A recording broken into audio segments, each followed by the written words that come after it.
Super Rugby round number 8, folks. Top of the table clash between the Chiefs and the Reds. My Blues get a win. Moana Pasifika and the Waratahs play out a game where they both wore blue.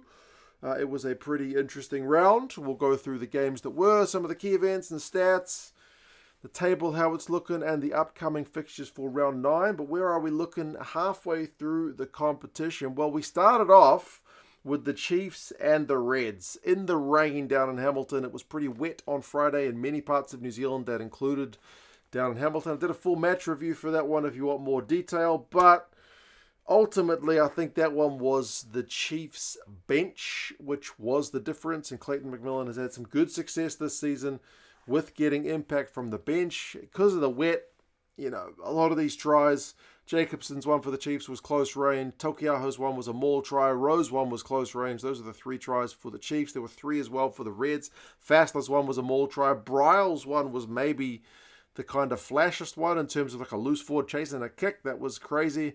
And then Liner got one at the death. So 3 tries apiece, but the Reds didn't kick their goals. And the boot of Damian McKenzie, 3 conversions, 2 penalties. That is the difference between the sides in the rain. Despite the fact that it was wet, though, it wasn't like a hard watch. I would even go so far as to say this one's the game of the week. If you haven't seen one and you want to watch a good game, it was a real arm wrestle. Reds had a huge period of pressure to start the second half, where they had a try TMO'd. They had an option to go for 3, but they went for touch and didn't get any points from it. So yeah, it was a proper momentum-shifting ding-dong battle. Turnovers won, big tackles, skill plays in the rain. Yeah, I feel like that was a pretty good game, fitting of a top-of-the-table clash. Obviously, the Chiefs get the win. They take top spot from the Reds, but the Reds were by no means kind of easy beats in that game. So I thought that one was a pretty good watch despite the weather. The second game, which was a Saturday game early on in the afternoon, Moana Pasifika at home to the Waratahs. Both sides in blue, was bizarre. I feel like, and it wasn't the worst kit clash in the world, but one of these sides probably should have been in an alternate kit, just to make it a little bit easier.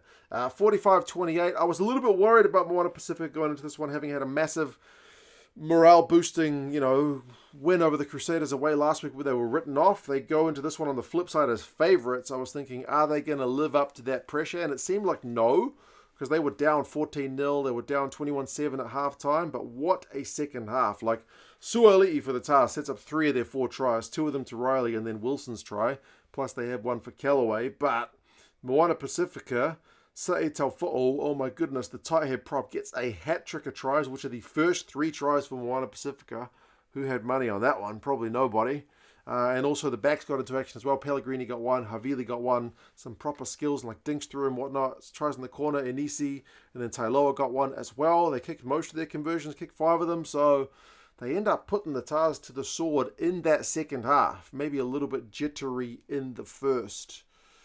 Tars missed 28 tackles to Moana's 16, which is going to cost you. Savia led the way in the tackle count for Moana with 18. So good to see Moana Pasifika, I don't know, seeming to take a step forward, because it would have been maybe expected that they don't necessarily live up to the pressure, but they did it, which I think puts them a level above maybe where a lot of us would have had them, prior to the start of the season. So very, very encouraging. Another one that had a jersey talking point is the Crusaders game over in Fiji, because the Crusaders wore a kind of Fijian national team inspired kit. It was white with a bit of black, which confused my brain at times, even though I know the DRUvCRU are in blue. It just looked like Fiji at a glance. So it was a little bit, there was no kit clash, but it was a brain clash, because the Crusaders looked like Fiji playing against the Fijian and DRUvCRU. So that was a bizarre one. But in terms of the result, emphatic win for the Crusaders. Good bounce back one after last week's disappointment over in Fiji as well. It wasn't in Latoka, which is a tougher place to go, but it's still a good win for the Crusaders over in Fiji. They went out to what was the lead at halftime? 17-0, and then they were up 31-0 before the DRUvCRU scored their 14 points. So Hotham in the corner, Shalfoon the big lock, nice hands from the Crusaders. Fihaki got one with some gas, Springer, footballing skills, and Moananu got one as well for them.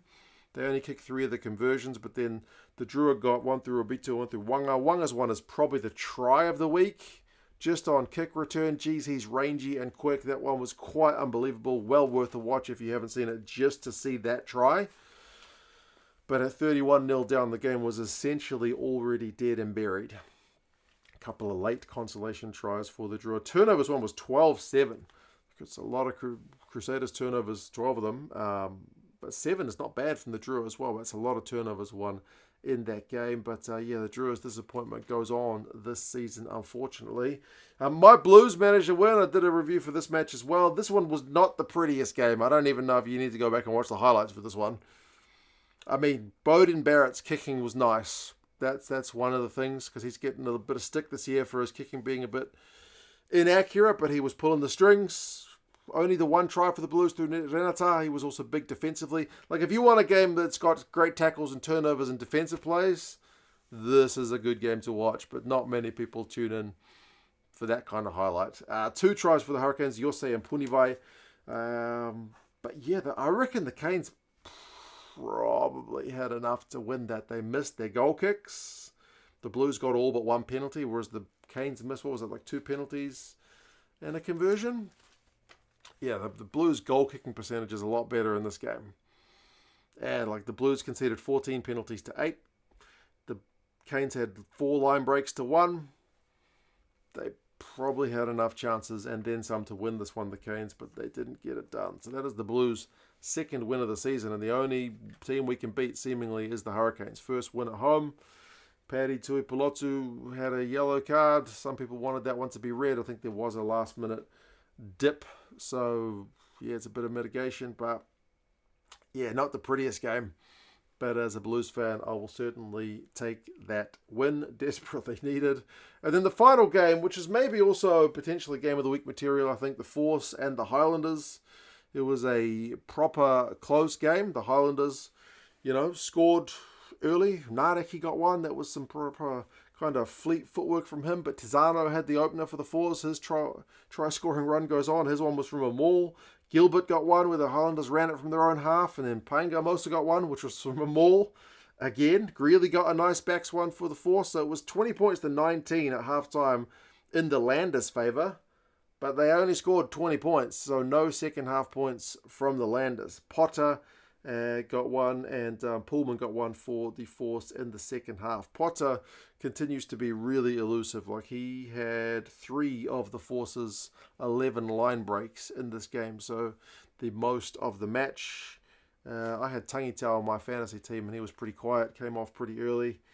So, yeah, that's unfortunate. And a red card for the Landers certainly didn't help. Withy on the Potter try just kind of slid into him with his knees. A lot of the time you see that kind of stuff happen. Like the guy who scores the try gets a wee kind of whack after the try has been scored. And I mean, you could argue Withy was trying to get under the ball, but the try had been scored. So just chucking your knees into the guy's head was not a smart look. That one gets yellow carded and it gets upgraded to red. So 20-minute red card for the Landers. Certainly didn't help their cause, but yeah, the Force a pretty good value for their win. Like 11 line breaks to 4 is pretty indicative of the kind of rugby they were playing. Plus get the maul going.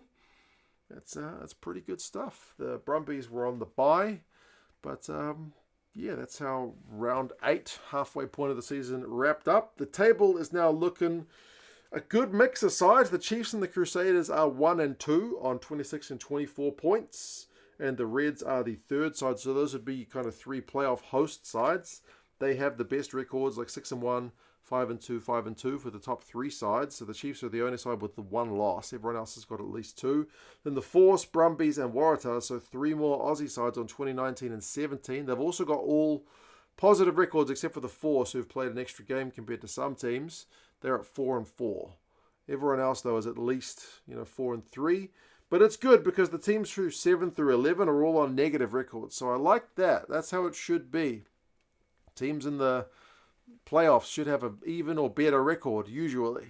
Like the old Super Rugby system where we had more teams in the playoffs, when we had the 12-team competition and 8 making the playoffs. You had teams with terrible records making the playoffs. That shouldn't be the case. So you got the Hurricanes, and Moana Pasifika, whose record is 3 and 4, are still out of the playoffs. But they're still close enough to get back in.